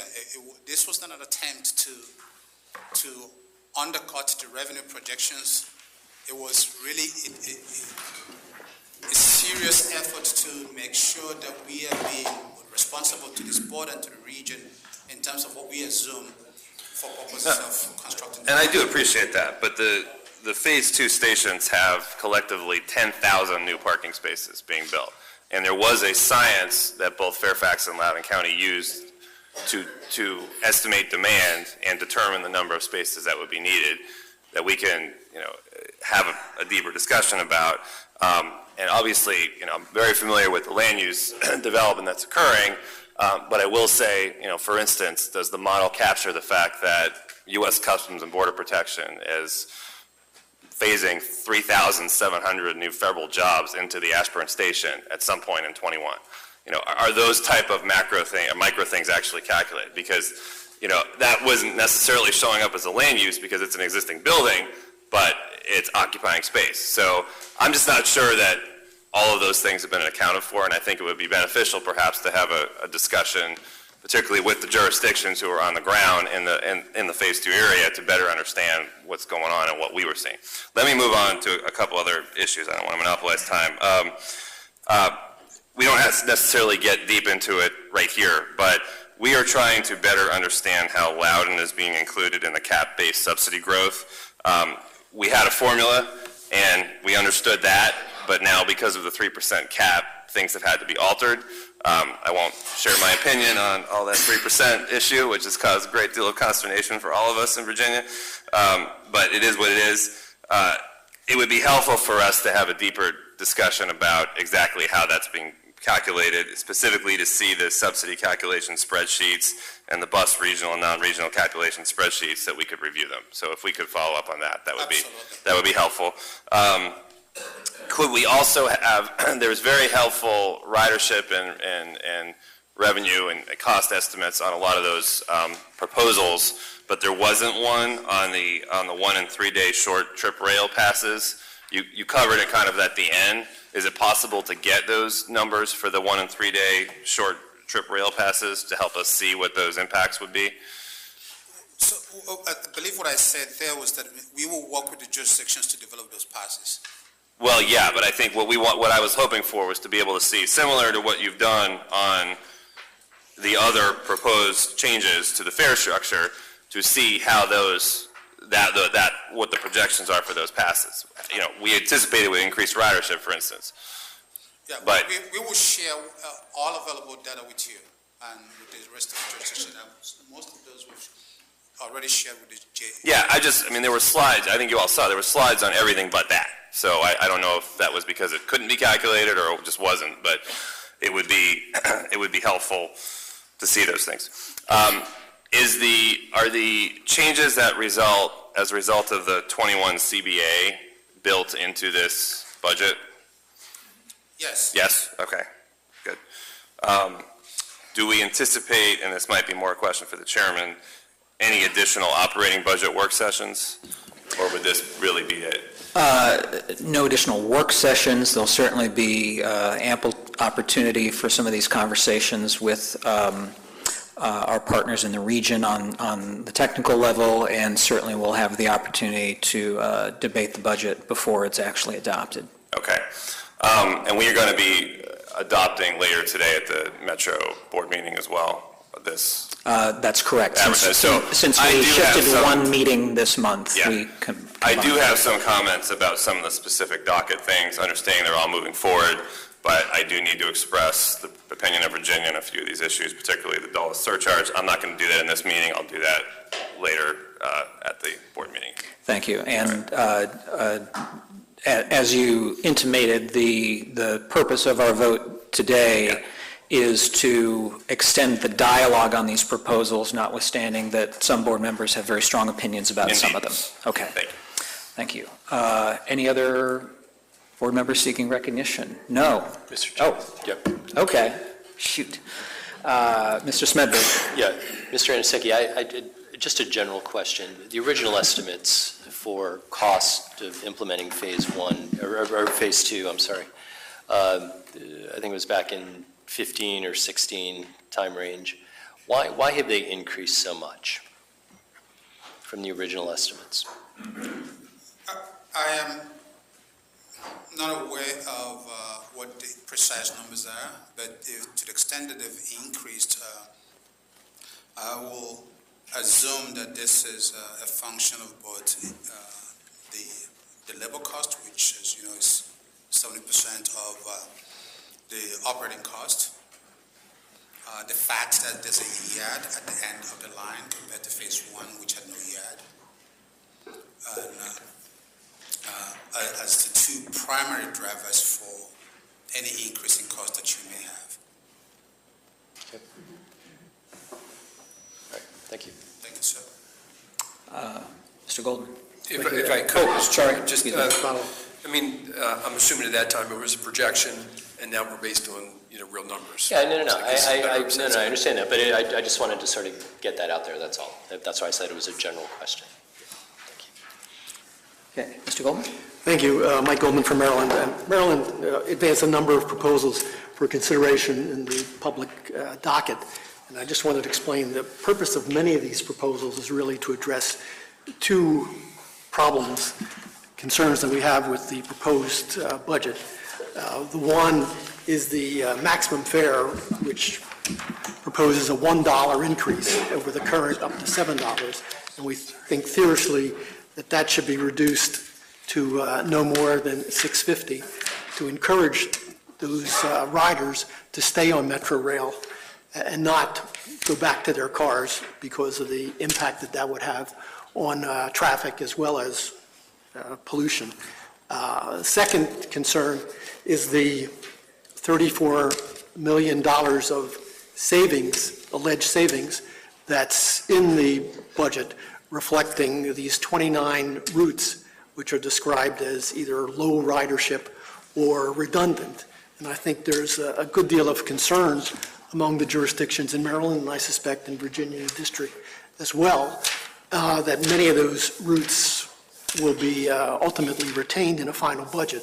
So in order to find revenue set-offs so that some of those routes can be retained, we've proposed a number of potential revenue sources in terms of increasing the base fare over more than the dime proposed by the general manager, ending the late-night bus service on the assumption that we're going to move to extend rail service to 2 o'clock on the weekends, et cetera. So those are just ideas that are out there so that we can see how much revenue has to be raised in order to reduce the max fare and to retain the Metrobus routes that many of our jurisdictions in Maryland, and I suspect Virginia, and the district will want to see retained. So my question for the chairman is I just want to make sure that the resolution in attachment E, which in the version that I've seen, reflects all of those proposed changes from Maryland and Virginia, is the attachment C that will be voted on by the committee now and by the board this afternoon. That is my understanding, and I'm getting nodding heads from staff as well, so yes. Just want to make sure that all those concepts will be out there for the public hearing Yes. to be considered. Yes. Thank you, Mr. Goodman. And I appreciate both the explanation for the rationale behind the proposals, and I'm sure everyone at the table appreciates not simply proposing ways that put pressure on the subsidy, but actually show us how to, explore options for paying for some of those things as well. Mr. Smedberg, you had another question? Mr. Aniseki, I have another point of information. We had the announcement last night, increased ridership, increased revenue. Are those numbers factored into your figures being presented here this morning? Yes, sir. Okay, thank you. Okay, if there are no other questions or comments, Nope. Okay, in that case, we have a motion on the floor and a second. All in favor of the resolution? Aye. Any opposed? Any abstentions? If not, the ayes have it. And we will move on to our next agenda item, which I believe will be an abbreviated presentation on the Silverline Phase 2 budget amendment requirements. I defer to staff on how much of that presentation actually needs to be provided, given the shifting numbers right now. Yeah. This is Paul Whitfield, General Manager. Mr. Chairman, I would suggest we not do that presentation right now because it's obviously built upon numbers that will be changing. But I do want to bring to the attention of the board that obviously if this September start date shifts, it's obviously not only the cost that we may incur in 20, but obviously the cost we'll have in 2021. It will also impact the revenues that we were assuming whether, once we come to agreement on what those are, that all changes because if it's not 9 months of service, if it's 6 months, 3 months, whatever it is, will change as well. But the other important thing to note is that regardless, when we get to a point where if the project is complete, and we haven't ramped up because some of these unknowns are out there. At some point, that project will come to us, and that we will then be responsible for ownership of it. So there will be costs there that we would have to come back and, so it isn't the amendment as we showed it, which is we assume that we're starting this date, and we're ramping up, and we're going. With this unknown period, there's the potential that we would basically have the project, we would be responsible, or the airport, we negotiate that, I'm sure. But basically, that has to then be maintained from day one.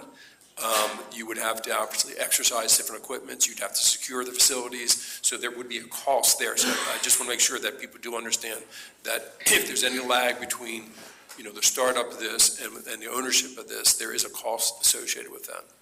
Yes. Okay. And we trust that you and your staff will do your best to give us the best possible estimates going forward, and of course everyone understands that those estimates will almost certainly be wrong, whether they're high or low, whether they're very wrong or a little wrong. There will be presumably some adjustment to recognize whatever the reality is as revenue service actually begins. There will be. And the other thing to recognize also of the 12 or 13 items that we've talked about, some of those items can be dealt with in operation. Others cannot be. So, just keep that in mind. So there may be things that we're still working through, right? So for instance, even the concrete panels, that doesn't impact service. And the issue is more, are we going to inspect them every 3 months, whatever the issue, that doesn't necessarily prevent us from starting service. So it's, some of the bigger ones, obviously, are the cross-level and issues like that have to be settled. Okay, thank you. If there is no other discussion on this item, we will move on then to our last item, which is the Bladensburg Bus Garage project.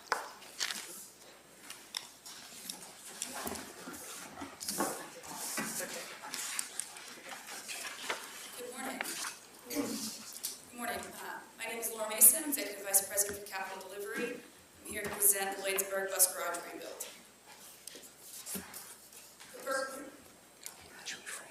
The purpose of this presentation is to obtain board approval of 4 items: the final public hearing staff report, the selection of the preferred alternative, to amend the mass transit plan, and authorization for the general manager to acquire property valued at over $1 million. As background, the Bladensburg Bus Garage is nearing 60 years old, and the facility has reached the end of its useful life. A replacement plan has been developed to rebuild both this bus garage at Bladensburg as well as the northern bus garage simultaneously. And our goal for bus operations is to complete both by 2024. Bladensburg will retain operations at the existing site during construction, while we have closed northern in June of 2019, and those buses have been dispersed to other garages. The multi-phase reconstruction has moved some of these buses off-site, and we have already secured a new site for parking, approximately half a mile from the garage, and are working on that parking lot. The future configuration of Bladensburg is based upon the standards used for the 3 most recently built bus be Shepherd Parkway, Cinderbed, and Andrews. One of the key changes at Bladensburg in its current configuration is vehicular access to the site. Currently at this bus garage, there is a single entrance for all vehicles. But in order to maximize the efficiency of the site, the rebuilt garage will have two different entrances, one dedicated to buses and the other for employee vehicles.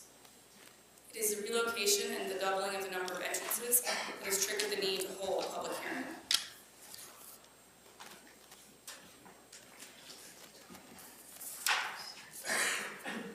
This slide here shows the current configuration of Bladensburg Bus Garage.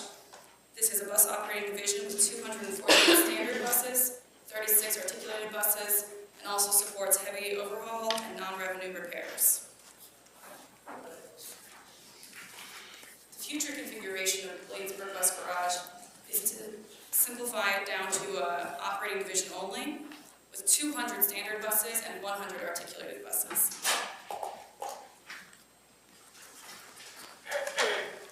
Public hearing. The compact requires a public hearing for the changes to the mass transit plan. The public hearing was held in September, on the 10th of September 2019, at which 12 people testified. 37 comments were received, and a summary table of these comments is included in the appendix of the presentation. The final public hearing staff report does address all comments and recommends referral. With respect to the property acquisitions, 4 properties were required to accommodate the new site configuration, as shown in the graphic on the right. Some of these properties have an estimated value over $1 million, which requires board approval. Therefore, staff requests the board delegate authority to the general manager for the property acquisitions associated with this project. In closing, our recommendation is for the board to approve all 4 items discussed: the final public hearing staff report, the selection of the preferred alternative, to amend the mass transit plan, and the authorization for the general manager to acquire this property. With that, do you have any questions? Thank you, Ms. Mason. Let me start with getting the motion on the table. We have a resolution to recommend board approval of the final public hearing staff report, selection of the preferred alternative, amend the mass transit plan, authorize the general manager to acquire property valued over $1 million. Do I have a motion from to approve from a board member, or a committee member, excuse me? Thank you. A second? Second. Second. Okay. Any discussion? No discussion. Yes, Mr. Bulger. Thank you, Mr. Chairman. Are the 4 properties, can you just tell us what they are? Are they vacant land or houses? There are a mix. We do have a vacant property that is used for parking, and we have 2. We do also have an occupied facility. We've been working very closely with the council members in this area and the property owners to look at relocation options for the occupied buildings. If you can go. It's just one slide back, I think. We have, in working with the council member and these property owners, made some modifications to our original plan. This is the preferred alternative, which has reduced the need to acquire properties and limited the impact on this region. So are people going to be relocated, or is it a possibility that people Yes, will be upset? some businesses will need to be relocated.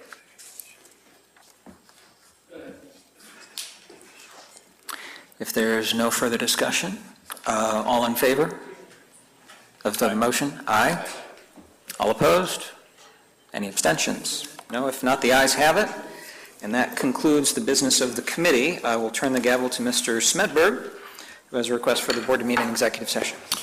I have a request for executive session in accordance with the bylaws. I, Paul Smedberg, request that the Board of Directors convene an executive session to discuss the following matters pursuant to Article 2, Paragraph 9, Subsection C, personnel or labor issues, including discussions of labor contracts, labor negotiation, consideration or interviews of candidates for employment, and the assignment, appointment, promotion, performance, demotion, or resignation of individuals, and D, contractual or other matters involving confidential or proprietary concerns or the investment of public funds where discussion in public would adversely affect the financial interest of WMATA.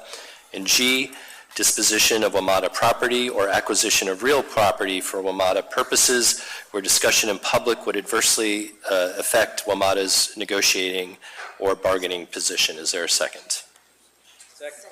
Seconded by Mr. McMillan. All those in favor? Any opposed? The ayes have it. Thank you. We'll see you upstairs.